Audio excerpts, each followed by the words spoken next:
Amós, adoración y justicia a la manera de Dios. El día de hoy quiero traer con la ayuda del Señor, o que el Señor me use a mí para poder presentar este mensaje titulado Sin escapatoria. Sin escapatoria. Vamos a estar en el libro de Amós, capítulo 5, versículos 18 al 27. Ya vamos prácticamente a la mitad del libro. Es un libro corto. Esta será también una serie corta por lo corto del libro. Pero vamos a estar en los versículos 18 al 27, ya completando el capítulo 5 el día de hoy. Y el mensaje se va a basar en estas tres partes. La primera parte van a ser los versículos 18 al 20. Y es algo como contradictorio, porque dice el tema o el subtítulo de esta sección es el día esperado y no deseado. El día que se esperaba, pero que cuando llega va a ser un día que ellos desearían nunca hubiese llegado. Versículos 21 al 24 va a hablar sobre lo aborrecible o la adoración aborrecible del pueblo. Y vamos a terminar con los versículos 25 al 27, viendo el castigo por su interminable pecado. Para esto, hermanos, quisiera que oremos y que le pidamos al Señor su dirección. Pídale allí donde está usted: Señor, habla a mi corazón, habla a mi vida.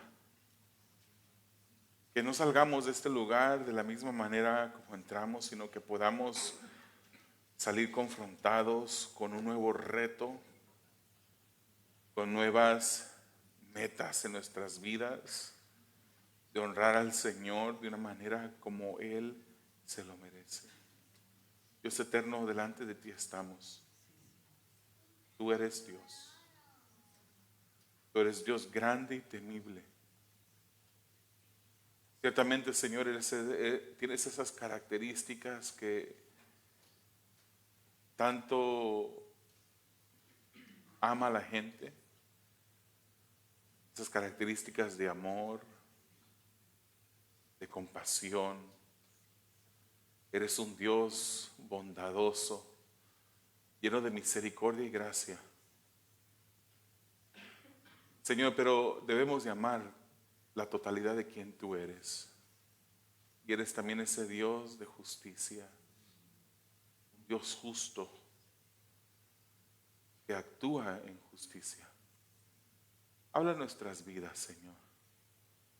Habla a las personas que están mirando en este momento en línea, Señor. Padre, confronta nuestras vidas, pule nuestro caminar. Que nuestras vidas, Señor, se parezcan cada día más a ti, mientras que buscamos honrarte, mientras que buscamos vivir, Señor, para ti y para tu gloria. Haz esto, Señor, te lo pedimos confiando que tú lo puedes hacer, Señor. Quita toda distracción, quita todo pensamiento de nuestras mentes que nos van a dirigir hacia otros lugares. Y ayúdanos, Señor, a poder mirar las verdades de tu palabra y cómo, Señor, nosotros debemos aplicarlas a nuestras vidas. Para el bien de tu iglesia lo pido, Señor, y la gloria de tu Hijo, en el nombre de Jesús. Amén. Hermanos, hay personas que pueden mirar una o algo que para ellos es una realidad, pero es una realidad distorsionada. Hay personas que miran las cosas de manera distorsionada. Lo que hace, hermanos, esto es que no han doblegado su corazón a Dios, no miran ni se esfuerzan por mirar las cosas como Dios las mira. Claramente las Escrituras nos dice que llamarán a lo que es bueno, lo llamarán como malo. Y a lo malo le llamarán bueno. Hermanos, lo que hace esto es la necedad de un corazón no doblegado a Dios. La maldad de nuestros días va incrementando. Y mientras las diferentes filosofías y las políticas y las diferentes situaciones que vemos alrededor del mundo, la gente que va tras esas cosas piensa que van caminando por un camino correcto, que van luchando por las cosas que son correctas, pero en realidad miran la realidad distorsionadamente. Y una realidad distorsionada no es una realidad. Es como la persona, hermanos, ebria que el oficial detiene en la autopista o en la carretera, porque aunque iban bien, decían ellos, pensaban que iban manejando bien, el oficial notaba que no podían mantenerse dentro de las líneas que delimitaban la carretera. El policía, el oficial, les enciende las luces, se para a ese conductor y se les pide que sigan la punta de la pluma con el movimiento de sus ojos sin mover la cabeza. Y esa persona puede jurar que no movió la cabeza, que solamente siguió la punta de la pluma con sus puros ojos, cuando el oficial mira claramente el movimiento de su cabeza. Ellos juran que no movieron la cabeza, pero están viviendo una realidad que no es. Miran una realidad de una manera distorsionada.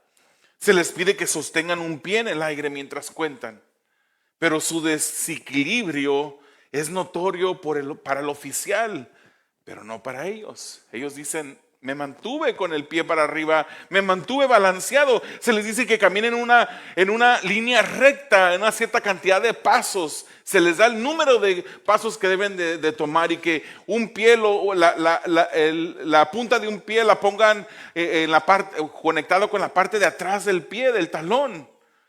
Pero de repente se les olvida contar y empiezan a caminar de una manera zigzag en lugar de una línea recta. Una persona así, hermanos, en ese estado, aunque piensan que están bien, no se escaparán de las consecuencias de su mal obrar. Similar a estos, hermanos, estaba el pueblo de Israel. No lo sabían ellos. Ellos pensaban que estaban bien, estaban viviendo de una realidad que en realidad no era realidad, válgase la redundancia. El pueblo de Israel no lo sabía, estaban autoengañados, y para ellos se acercaba el día en que ya no habría escapatoria. Vamos al libro de Amós, capítulo 5, versículos 18 al 20, para ver este día esperado y no deseado. Dice así el versículo 18: ay de los que ansían el día del Señor. ¿De qué les servirá el día del Señor? Será tinieblas y no luz. Como cuando huye un león, como cuando uno huye de un león y se encuentra con un oso. O va a casa, apoya la mano en la pared y lo muerde una culebra. ¿No será tinieblas el día del Señor y no luz? Oscuridad y no resplandor. Este pasaje comienza con un ay. Este es un grito de horror dirigido hacia esas personas que esperaban la venida de Dios, que esperaban que Dios se hiciera presente.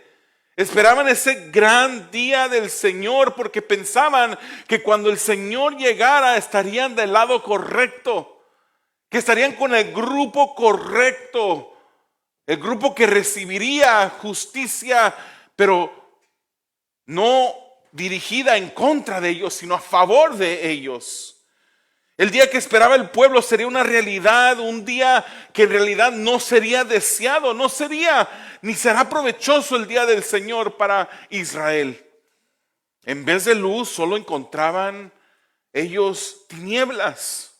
Hermanos, esto nos habla de una situación engañosa, una situación de autoengaño, un pueblo tan ciego que no se daba cuenta del peligro en que se dirigían. Como un bebé que de repente mira un avispero o mira una montañita donde mira muchos animalitos que están metiéndose en esa montañita, y en verdad son animales que les pueden hacer daño. Un bebé va y toca esas avispas, se le hace algo bonito, inocentemente va y juega con un nido de avispas. Pudiera un niño, si uno no lo está vigilando, porque no sabe el peligro que es eso. El pueblo de Israel, hermanos, se había creído una realidad imaginaria. Pensaban que estaban seguros, pensaban que estaban agradando a Dios, que serían beneficiarios de la bondad de Dios en ese día grande del Señor. Pero sería todo lo opuesto, exactamente lo opuesto. Dice allí el pasaje, imagínense usted, hermanos, estar huyendo de un león. Y de repente parece que usted ya se escapó, porque imagínense, correr de un león escaparse de un león es muy, pero muy difícil. Pero imagínense que de repente diga usted, parece que ya la libré. Parece que ya evadí ese león y de repente voltean para enfrente después de estar volteando para atrás y se encuentra que hay un oso, otro animal feroz enfrente de usted. ¿Qué usted pensaría? Imagínate estar en tu casa, un lugar de seguridad y tranquilidad, y que al apoyarte en la pared porque posiblemente está oscuro o simplemente para dirigir tu camino o para sostener y que no vayas a tambalear, para evitar un tropiezo, cuando te sostienes en la pared, te pica una culebra en un lugar donde tú encuentras que es un lugar seguro de tranquilidad. El día de la llegada del Señor no sería un día de felicidad para el pueblo de Israel. Recuerde usted quién es el pueblo de Israel. Recuerde usted cómo el pueblo de Israel le falló a Dios constantemente. Recuerde usted cómo el pueblo de Israel se le llamaba la atención y cuando se le llamaba la atención corregían su camino, pero luego se desviaban de nuevo. Para nosotros, hermanos, como pueblo de Dios, pueblo cristiano, ahora que somos parte de su iglesia, es un pueblo con características diferentes a ese pueblo de Israel. Esa era una nación escogida por Dios, al cual Dios le hizo promesas que Él ha cumplido y que seguirá cumpliendo. Pero nosotros podemos comparar con ese pueblo también. Porque muchas veces, hermanos, vienen situaciones difíciles a nuestras vidas y no nos damos cuenta que esa situación difícil es algo que Dios está haciendo para nuestro bien, para corregirnos.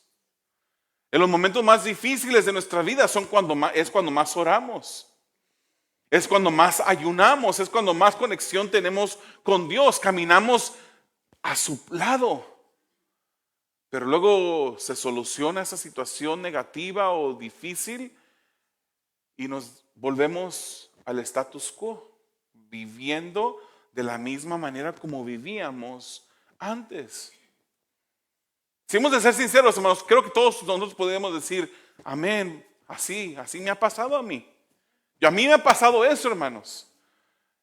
Ha habido momentos en mi vida difíciles en los que he tenido una comunión cercana con Dios. Ahora, la meta de nosotros es de que haya prueba o no haya prueba, nuestro caminar con el Señor esté cercano, esté firme. Que no estemos viviendo una realidad distorsionada, sino que podamos ver las cosas como Dios las mira.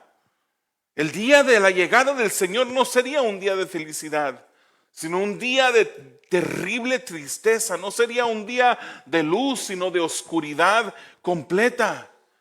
Hermanos, el día del Señor no es lo que el pueblo de Israel pensaba que sería.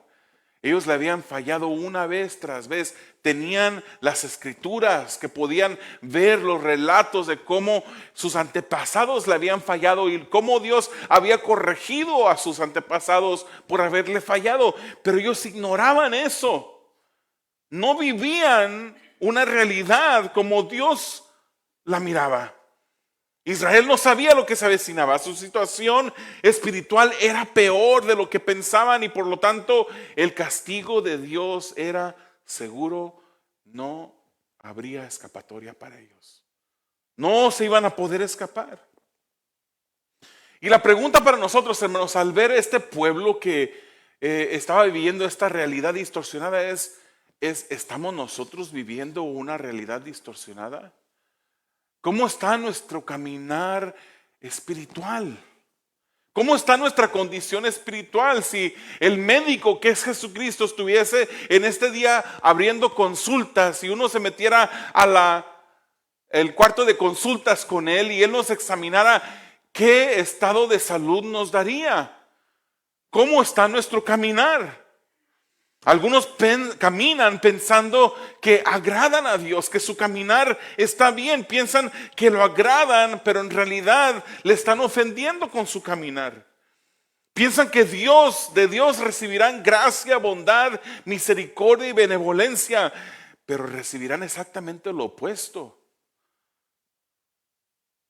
Hermanos, si hemos de ver el ejemplo de las Escrituras, vemos que de 10 vírgenes, solamente la mitad estaba preparada. Vemos que estarán 2 acostados en una cama, uno será llevado, el otro será dejado. Vemos que estarán trabajando 2 en el campo y pasará lo mismo. O sea, hermanos, que eso nos dice que no todos los que están son. Aunque también sabemos que no todos los que son están. Y este momento, hermanos, pues es mi deber mirar hacia ustedes. Esto yo tengo que examinar mi vida para asegurar que yo soy de los que deben seguir a Jesús. Debo de examinar mi caminar para ver cómo está mi vida delante de Dios. No vivir una realidad distorsionada. Como esa realidad distorsionada que vivirán muchos en un día cuando se cumplan las palabras de Jesucristo del libro de Mateo capítulo 7. Donde decían y le dirán a Dios: Señor, en tu nombre echaba yo fuera demonios. En tu nombre yo profetizaba. En tu nombre yo hacía milagros.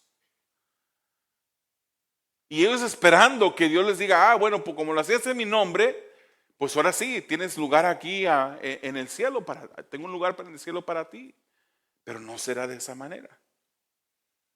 La aborrecible adoración del pueblo, hermanos. El segundo punto, el versículo 21 al 24 dice: aborrezco, desprecio sus fiestas.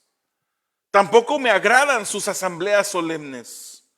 Aunque ustedes me ofrezcan holocaustos y sus ofrendas de grano, no los aceptaré. Ni miraré a las ofrendas de paz de sus animales cebados.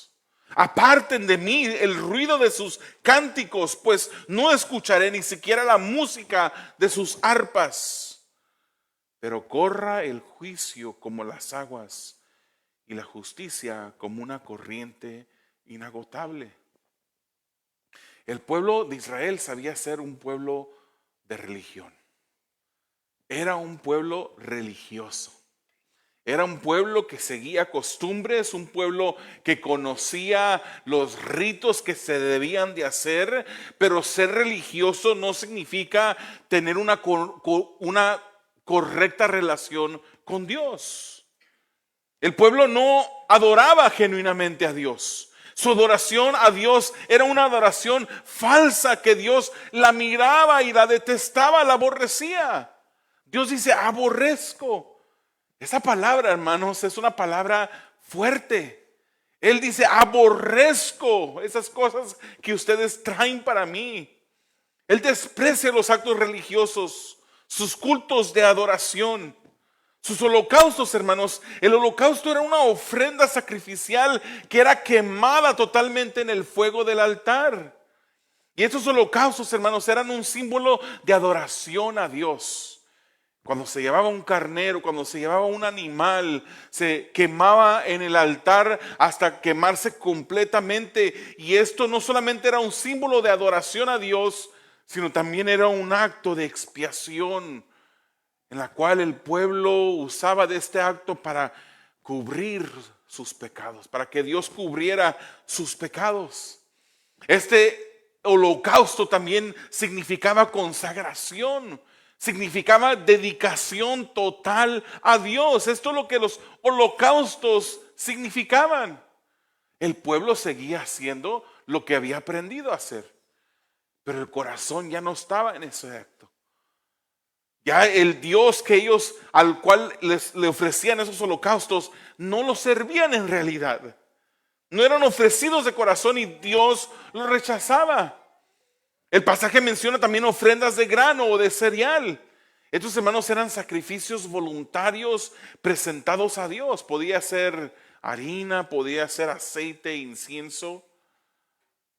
Representaban gratitud a Dios. Representaban una dedicación y el reconocimiento de que todo lo provisto pertenece a Dios. Simbolizaba la vida santa y dedicada a Dios. Pero ya Dios no estaba aceptando ninguno de esos sacrificios, ninguna de esas ofrendas, porque no eran ofrecidas del corazón. El actuar de una cierta manera y no apoyar o hablar de una cierta manera y no apoyarlo con la manera de vivir es como contradictorio. ¿De qué nos sirve llegar a un domingo como el día de hoy y por muy bonitas que estén las alabanzas, levantamos nuestras manos, cerramos nuestros ojos, a lo mejor hasta unas lágrimas corren por nuestra mejilla mientras que estamos cantando? Pero eso solamente es en este momento. ¿De qué sirve? Que el resto de nuestra semana la vivamos de una manera como se nos antoje a nosotros. ¿De qué sirve que le dediquemos 1 hora y media, cuando mucho, al Señor el domingo a las 8 de la mañana y vivamos una vida que a Él no le agrada? Una vida que esté desconectada de Él. Hoy cantábamos que estamos seguros que Él terminará esa obra que Él ha comenzado en nosotros. Y esta es una obra de santificación, hermanos. Para nuestra justificación, nosotros no tuvimos nada que ver allí. Lo único que pudimos ofrecer fue una vida quebrantada, pecaminosa, que el Señor tuvo que salvar y justificar. No tiene ningún crédito usted por eso, ni yo, ni usted por eso. Pero en el proceso de nuestro caminar, después de ser justificados, ahora el Señor nos quiere santificar. Él ha comenzado una obra justificándonos y Él continúa con esa santificación. Y cuando el Señor comienza una obra, Él la termina. Pero la pregunta es, ¿en verdad la ha comenzado en ti? ¿En verdad eres de los que el Señor ha comenzado una obra en ti? Esta parte de la santificación es una parte en la cual nosotros tomamos manos en el asunto también. Es una obra espiritual que el Espíritu Santo hace santificando nuestras vidas, cortándonos las hojas que están secas, las ramas que están secas, cortando todo lo que no le agrada, todo lo que está mal delante de Él. Pero también requiere de un esfuerzo de nosotros. No es suficiente venir al servicio.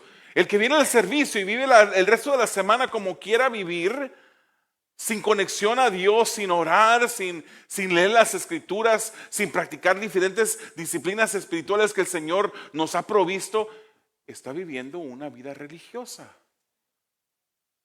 Aunque no se arrodille delante de una estatua o de una imagen o de un cuadro con una imagen, estamos viviendo una vida religiosa si eso es lo que hacemos nosotros.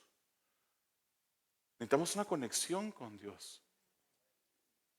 Necesitamos esforzarnos por que el Señor use la palabra mientras que la leemos en la semana, mientras que la estudiamos, mientras que nos metemos en oración con Dios para que Él obre en nosotros.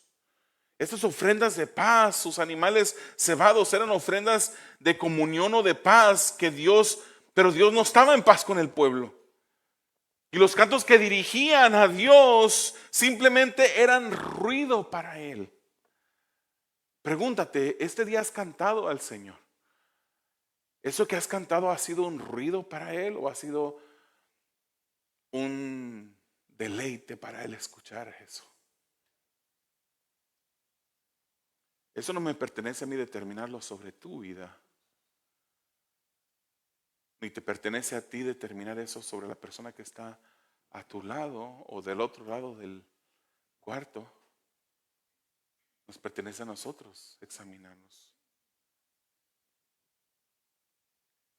Lo que nosotros hacemos es agradable a Dios o simplemente es ruido para Él. Como los que cantan desentonadamente. Hay personas que piensan que se escuchan bien, que cantan afinados, y en realidad la realidad es otra cosa muy diferente. Hermanos, la música del arpa, como menciona aquí el pasaje, era un instrumento central en la adoración de Israel.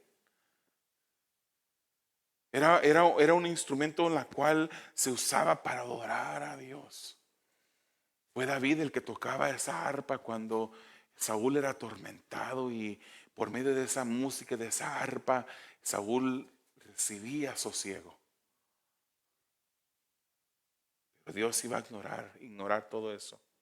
El versículo 24 dice que Dios no quería toda esta falsedad del pueblo. Él quería que sus acciones estuviesen en armonía con su culto.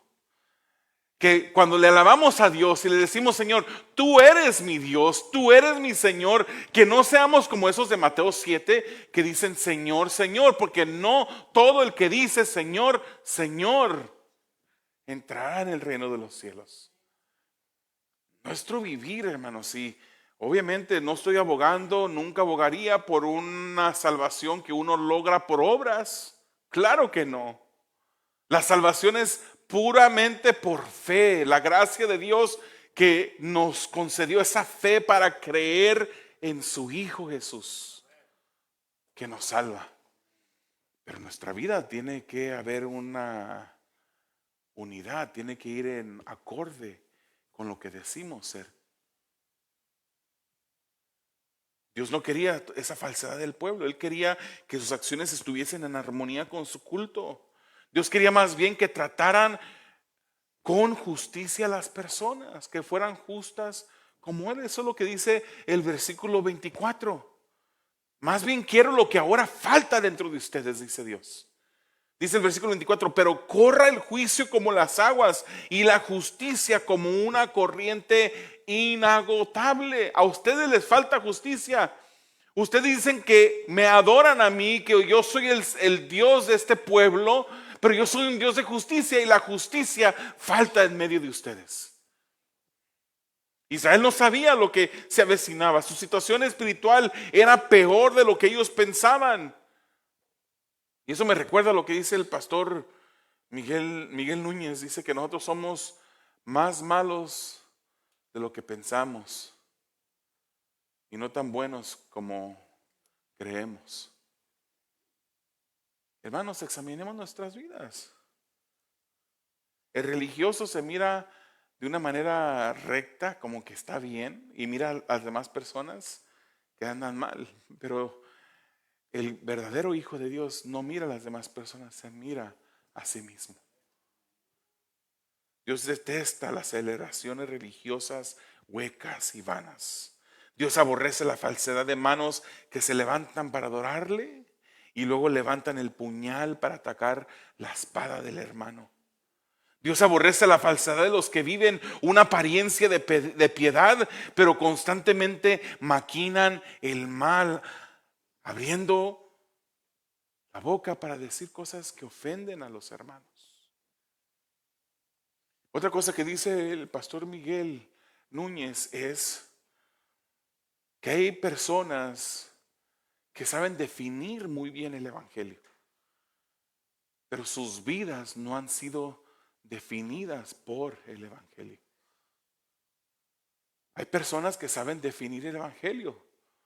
Le preguntamos a esas personas: describe qué es el evangelio. Y pueden con citas bíblicas y todo decir qué es el Evangelio, cuál es el mensaje del Evangelio, pero sus vidas no han sido definidas, no han sido transformadas, no han sido cambiadas por el Evangelio. Dios nos llama, hermano, la atención para que corrijamos nuestro caminar. Y el que no corrige su caminar, Dios lo va a corregir. Esperamos que sea corregir. Esperamos que sea un hijo al que Él corrija y que no sea a uno que no es hijo, que Él castigue. Entonces, terminamos con los versículos 25 al 27, el castigo por su interminable pecado. Dice Dios por medio del profeta Amós: ¿acaso me ofrecieron sacrificios y ofrendas de cereal por 40 años en el desierto, oh casa de Israel? Más bien llevaron a Sicut, su rey, y a Quiyún, sus ídolos, la estrella de sus dioses que ustedes hicieron. Yo los haré pues deportar más allá de Damasco, dice el Señor, cuyo nombre es Dios de los ejércitos. Hermanos, el pueblo siempre fue el mismo. El pueblo no cambió. Ni el desierto que menciona en sus versículos fue suficiente para modificar el accionar de este pueblo. El desierto, hermanos, es símbolo de una prueba difícil. ¿Quién le gustaría irse al desierto? Y de repente recordarse que en su casa tenía cebollas, tenía ajo, tenía todas las cosas que necesitaba para vivir, pero en el desierto no había más que el maná del cual se quejaba el pueblo, que descendía fielmente todos los días, excepto el sábado. Y todos los días fielmente ellos podían recoger, y solamente debían recoger para un día, Dios siempre proveyéndoles, excepto el viernes recogían para 2 días. Y cuando recogían de más se les echaba a perder. Dios les proveía, pero ellos más bien se quejaban de eso. El desierto no fue un instrumento que doblegó el corazón del pueblo. Siguió siendo el mismo. Hermanos, Dios usa circunstancias como desiertos en nuestra vida para corregirnos. Pero el necio persiste en su camino. A veces no importa la corrección de parte de Dios, el necio siempre decide caminar por su propio camino. Dice Proverbios 21:1, dice: el hombre que después de mucha reprensión se pone terco, de repente será quebrantado sin remedio. El entendido se aparta del mal. Como dice Proverbios 22:3, el prudente ve el mal y se esconde, pero los simples siguen adelante y son castigados. El mismo pueblo, al andar por el desierto, no corrigió su vida. Persistieron en su pecado, adorando a dioses falsos, como lo vemos en Éxodo capítulo 32, cuando le piden a este Aarón que edifique o que haga este becerro de oro. Dios mismo les recuerda en este versículo 26: ustedes llevaron a Sicut, su rey, y a Quiyún, sus ídolos, la estrella de sus dioses que ustedes hicieron. Esta estrella, hermanos, la podemos leer también en el Nuevo Testamento. Esa estrella de Renfán que menciona Hechos 7 versículos 41 al 43. Y esa estrella de Renfán es mencionada en ese discurso que da Esteban. Él cita la traducción griega del Antiguo Testamento, la Septuaginta. Y en la Septuaginta, Quiyún es lo mismo que Renfán o Raefán. Renfán era el nombre babilónico del dios del planeta Saturno, representado por una estrella. El pueblo, en lugar de adorar a Dios, se habían ido tras ídolos. Se fabricaron a dioses que cargaron por el desierto, cuando en realidad era Dios que los cargó a ellos a través del desierto. Y por tanto, hermanos, los haría deportar más allá de Damasco. Esto es a un exilio lejano, a un exilio forzado. Israel no sabía lo que se avecinaba. Su situación era peor de lo que ellos pensaban. Dios ya no aceptaría sus actos religiosos. Sus actividades religiosas se habían desviado tras ídolos, y su pueblo y su pecado, les garantizaba el castigo de Dios. Cuando los mensajeros de Dios no logran atraer la atención del pueblo, Dios actúa. Entonces, en aquel día, hermanos, en un día futuro, el día del Señor,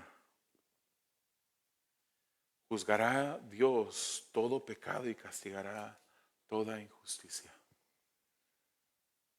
Juan 5:22 nos dice que porque ni aun el Padre juzga a nadie, sino que todo juicio se lo ha confiado al Hijo.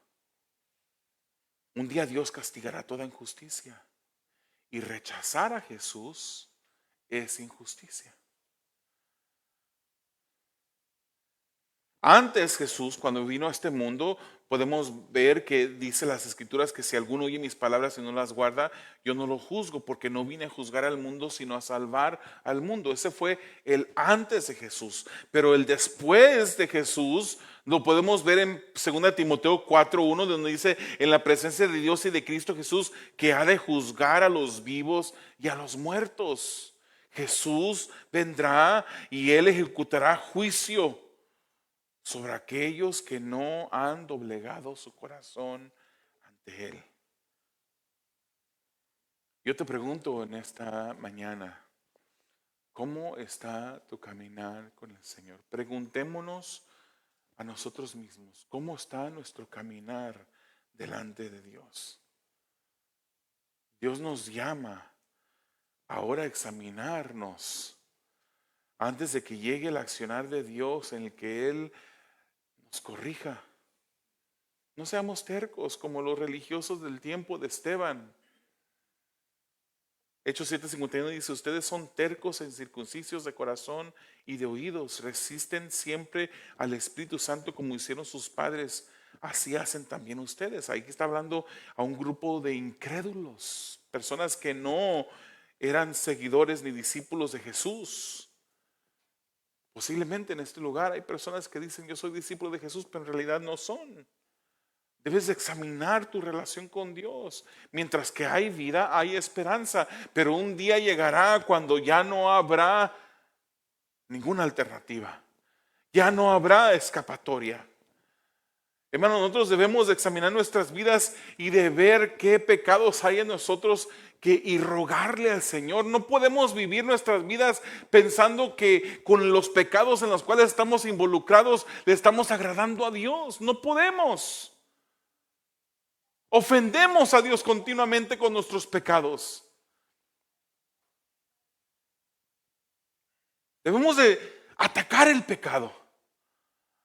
Debemos de rogar en oración, pedirle al Señor: Señor, por favor, aparta de mí, concédeme el arrepentimiento sobre este pecado en mi vida. Nos hemos acostumbrado, hermanos, que solamente confesamos a Dios: Señor, hablé mal del hermano, levanté una mentira, levanté un falso, Señor, odio, siento un rencor en contra de tal persona. Nos hemos acostumbrado que solamente esa confesión delante de Dios nos arregla, pero eso no es arrepentimiento de ese pecado, porque volvemos a cometer el mismo pecado, volvemos a hablar las mismas cosas, volvemos a hacer lo mismo que confesamos delante de Dios. No vivamos una vida, hermanos, simplemente pidiéndole al Señor o confesándole al Señor. Pidámosle al Señor que Él nos conceda el arrepentimiento de las situaciones pecaminosas de nuestras vidas. Dios es un Dios santo, un Dios perfecto, un Dios que nos ha dicho que seamos santos como Él es santo. Y ciertamente, hermanos, de este lado de la eternidad nunca llegaremos a la perfección. No. Pero en este camino de santificación, si en verdad estamos en el camino de santificación después de ser justificados, va a haber un cambio en nuestras vidas. No dejes que el pecado en tu vida se convierta como en algo normal, algo status quo en tu vida. Lucha en contra de él. Apártate. Examina tu vida, como decía el apóstol Pablo. Él decía, yo me doy golpes a mí mismo. No vaya a ser que yo, siendo heraldo, mensajero del evangelio, yo mismo encuentre que estoy descalificado. Debemos examinar nuestras vidas para confirmar que estamos en la fe, hermanos. No pasar nuestras vidas examinando las vidas de otras personas. Examinar nuestras vidas. Qué tristeza que un día tú seas uno de esos de Mateo 7. Señor, yo iba a alabar tu nombre todos los domingos. Y aunque la mitad de la iglesia no llegaba el jueves, yo era uno de los que sí llegaba los jueves. Yo traía mi Biblia conmigo. Yo, Señor, tenía diferentes traducciones de la Biblia en mi casa. Yo, Señor, era ejemplo, servía en diferentes ministerios dentro de la congregación. Muchos en aquel día dirán, profeticé en tu nombre eché fuera demonios, en tu nombre hice milagros. Pero las palabras del Señor solamente dirán, apártate de mí, jamás te conocí, hacedor de maldad. Hermanos, ¿conoce Dios todas las cosas? ¿Es su conocimiento perfecto? Claro que sí. Cuando Él dice jamás te conocí, no está diciendo que nunca tuvo un reconocimiento o un conocimiento intelectual de quién tú eras. Pero nunca te conoció como su hijo. Nunca fuiste de Él. Nunca te conoció. Nunca hubo una intimidad entre Él y tú. Jamás te conocí. Apártate de mí, hacedor de maldad. Ninguno de nosotros quisiéramos escuchar esas palabras del Señor. Miremos este pasaje de este pueblo de Israel y miremos cómo es que nosotros pudiéramos estar viviendo la vida del pueblo de Israel. Y corrijamos el camino por el que andamos. Yo te invito a que cierres tus ojos, que inclines tu rostro. Todos adoran a alguien o algo. El corazón humano, dijo Calvino, es una fábrica de ídolos. Si tu corazón no está inclinado correctamente delante de Dios, si Dios no es tu Señor verdaderamente, si no es tu Dios, otra cosa o alguien más se convertirán en tu Dios. Y si tú tienes ídolos en tu corazón, tú estás ofendiendo a Dios. Tú prefieres persistir en el pecado en el que vives, ese pecado se ha convertido en tu ídolo. Porque todo pecado es idolatría en contra de Dios. Porque el que decide pecar, decide poner su deseo, su satisfacción antes que la obediencia a Dios. ¿Qué pecado en tu vida hay? ¿Qué ídolo en tu vida hay? Si hemos de ser sinceros, hermanos, no podemos decir, en mi vida no hay ningún ídolo, no hay ningún pecado. Ciertamente no practicamos el pecado. Si somos sus hijos, hay una gran diferencia entre aquel que no es hijo de Dios, que practica el pecado, que constantemente peca, que peca una vez y se piensa en la próxima vez que va a poder disfrutar del mismo pecado. El hijo de Dios es diferente. Si tú eres un hijo de Dios, cuando tú pecas, hay un dolor en tu corazón por fallarle a tu Señor.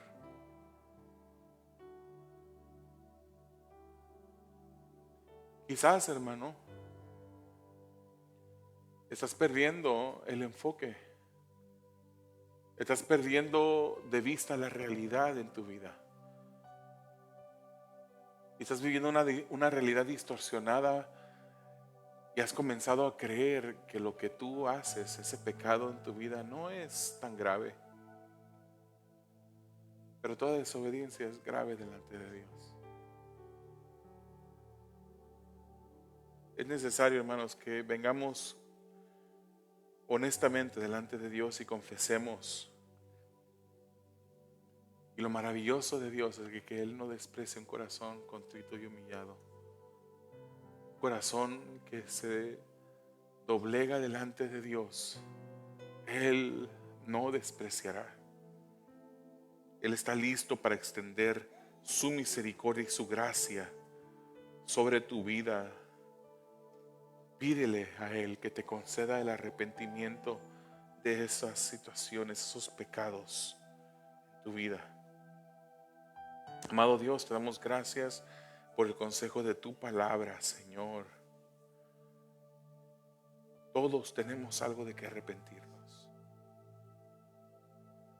Que no se conviertan, Señor, nuestras oraciones en simples confesiones delante de ti.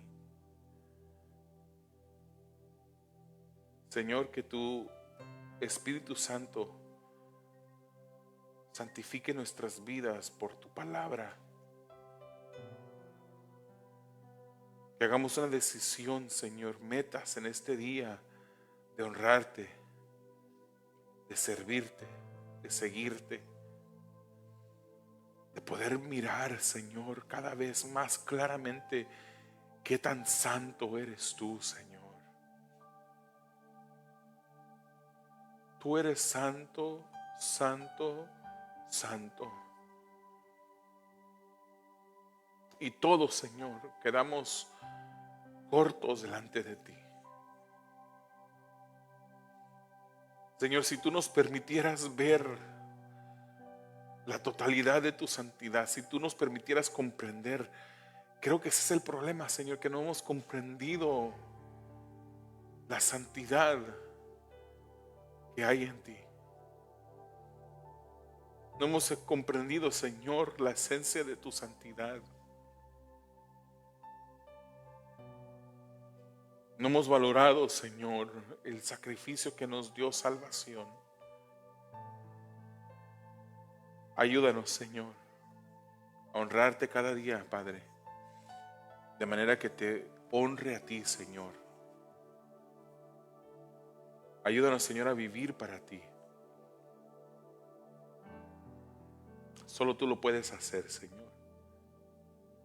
Nosotros queremos, Padre, seguirte. Haz la obra tú. Haz tú lo que no podemos hacer nosotros. Para tu gloria y tu honra lo pedimos en el nombre de Jesús.